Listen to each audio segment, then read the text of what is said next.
It's time for the big fight, it's time for combat! This should be the moment of peak drama, the climax, the point in our TTRPGs where the stakes are at their highest. Instead, as the maps and minis come out, it often feels like we stop telling stories and become, well, chess players, trying to solve the problem of winning the fight. It's a fun but entirely different game than the tale we're weaving mere moments ago.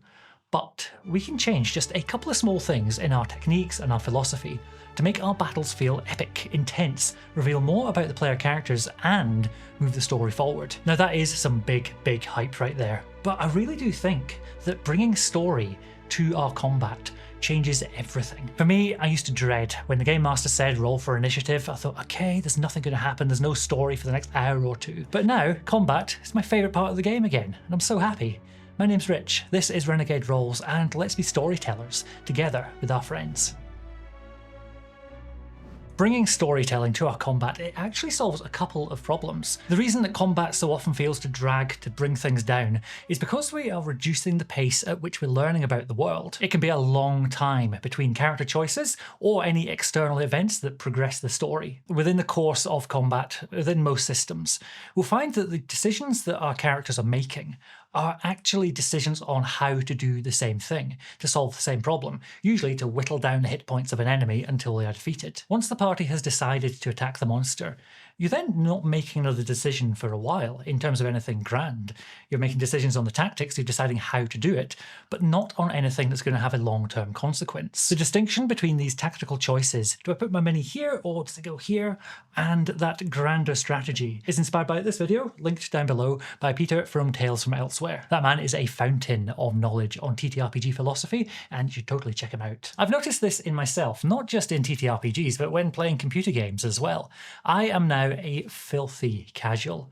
I play games on easy mode. The challenge which comes in games like Dark Souls, where you are figuring out an enemy and then working out the correct order of attacks and timing to grind them down, I really don't have time for that anymore. Or rather I do, but I choose to spend my time elsewhere on things which progress the story and move things forward. There's a video by Questing Beast, which I've linked below, all about TUNIC, which is the time until next impactful choice. And that video was an inspiration for this one, though I feel we could take it even further. In the Questing Beast video, we're looking at impactful choices of do you go left or right in a dungeon, do you investigate the crypt or listen to those screams happening over there, with repercussions which will last until the end of the dungeon, so maybe a session, maybe two. But I think the principle of thinking about those impactful choices and making them happen as often as we can, that can be expanded to create scenarios with repercussions which will last for the entire campaign. There are lots of techniques we can use to bring these impactful choices to our games, either as short-term tactical ones or longer-term strategic decisions. But first, let's look at some of the philosophy behind this. One of the guiding philosophies behind good storytelling is that story is change. Does your character change much in combat? The answer is probably not, and that means that the story isn't progressing much. By change, I mean a change of outlook or a change of goals or ambitions, rather than something physical, though I did have a character that lost a foot to a fireball in session 1 of a campaign. Thank you, Cat. Thank you very much for that. Small aside, but very well done to Hero Forge for having amputations and prosthetics, as well as all kinds of scars on a list of things that you can choose.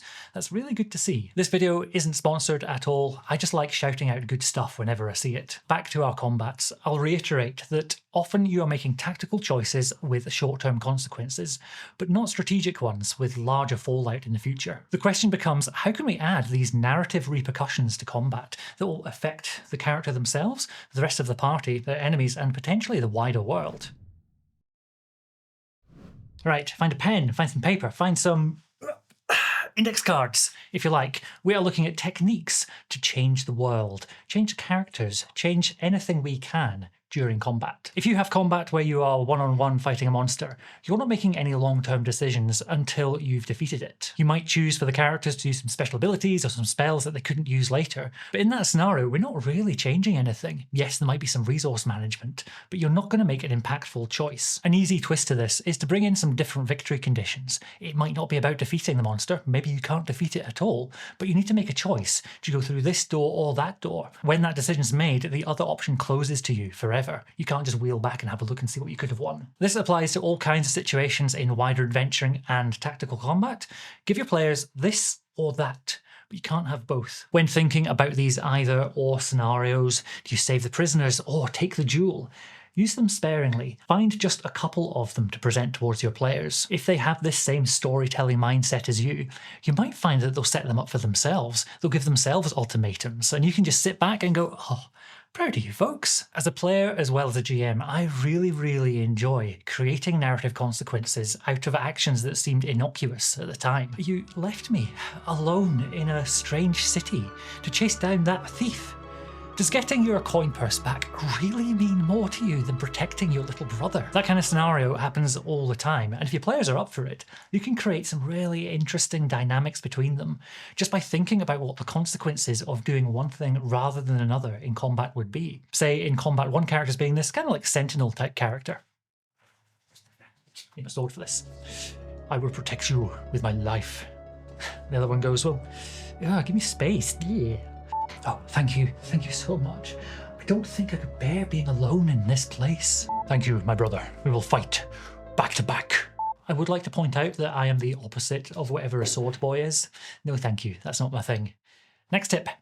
Enemy vibes are the key to forming decisions, not the stat blocks. I have a real soft spot for monster manuals, for bestiaries, for lists of creatures and enemies. Not so much for the facts and figures and abilities, but the flavour text, the story behind them. If you have players who are a bit long in the tooth playing Dungeons & Dragons, have a look at some of the systems. So Shadow of the Demon Lord, Merkborg, which I can never pronounce despite it being just there on my shelf. Also, Cypher System has some wonderfully unsettling enemies. If you're looking to create that particular uneasy, unsettling, dark feeling, check out those systems. On the other hand, if you're looking for a more cheerful, more whimsical vibe, check out games for younger players. I can highly recommend the Dragon Prince Tales of Xadia game, as well as the My Little Pony RPG. Neither of these games is grim or dark in the slightest. I love them. Next tip is right back to destruction and death again. When you have a character that's been downed out of the fight on death saves in D&D, I really like creating a roleplay scene in this moment. As they flitter in and out of consciousness, do they see their god? Do they see a moment, a little flashback from their past? Or maybe a prophecy of the future? GMs, if you know these player characters well, you can tailor these scenes to each individual player. You can make it so that even if they're out of the fight, they've still got tough choices to make. As a player recently, I had a wonderful, horrible moment where my characters were on death saving throws and their god appeared to them in some vision, dream sequence kind of thing, and gave them an ultimatum. They were told by this god that in exchange for killing someone for them, they could come back powerful, stronger than ever before. My character folded their arms, turned their back on them, turned their back on all of the gods, and stopped being a cleric entirely and became a monk instead. That was a huge moment for my character, and it's had repercussions all the way through the campaign. Despite me being a GM who tries to minimise my own prep, this is something I would look at preparing in advance, because these can be absolutely iconic moments. A request for all of you, please tell me your favourite TTRPG story. What happened around your table that you and your friends will never forget? I would love to hear about it. Please comment below with your stories and jump in on other people's ones as well. Next tip for both players and GMs, say the quiet part out loud. It is so much easier to roleplay, so much easier to interact with people when you know what they're thinking. There's a reason that action movies are full of cheesy lines and corny dialogue. It's because without access to the character's inner monologue, they have to find a way of letting the audience know what they're thinking. Around our tables, we can share those inner monologues if we like, but it's even better if you can share with another character what your character is thinking in that moment. As GMs, you can do this with your NPCs as well, whether friends or foes. Have them taunt the player characters, have them insult them, have them tell them exactly what's going to happen if they lose the fight. This is one that can be easily overdone, and if you're not careful, you could end up in a Monkey Island style insult duel. You're as repulsive as a monkey in a negligee. Look that much like your fiancé. A tip which helps with pacing as well as bringing story forward is to cut once the meaningful choices are complete. If the party have slain the big bad and there's only minions left, cut. If you've managed to whittle the enemies down so there's only a couple of them left, well, cut. As soon as there are no more meaningful choices to be made in combat, cut. It'll save on repetition, it'll save on boredom, and it gives us more opportunities to revel in the aftermath. After a battle, there are so many opportunities for storytelling gold. Did one character run off and Leroy Jenkins into the enemy, leaving everyone behind? Did one character just skulk at the back, not really doing much? Did another put their life on the line for someone else? Each of these, while they are tactical considerations in the moment, each of these choices can be given extra depth if we choose to make it happen. If your players maybe weren't so vocal during the battle, the aftermath is the perfect time to let everyone know what was going on in their characters' heads. Were they afraid? Were they feeling bold and courageous? Were they full of maddened bloodlust, just trying to destroy the enemy? If you've got players who are keen on these storytelling aspects, they can run with this. If you've had a quick short combat, the repercussions, the recriminations could easily last long into the night. Everything I've spoken about here is about creating these little beats, these little moments in time that bring out stories. But these moments, they shouldn't just exist in isolation. Ideally, we want them to be part of a larger story arc. This video just here is all about story arcs of different lengths. What does it look like in a one-shot? What could we do in a longer campaign to show characters developing? I'll see you there where we can be storytellers together with our friends.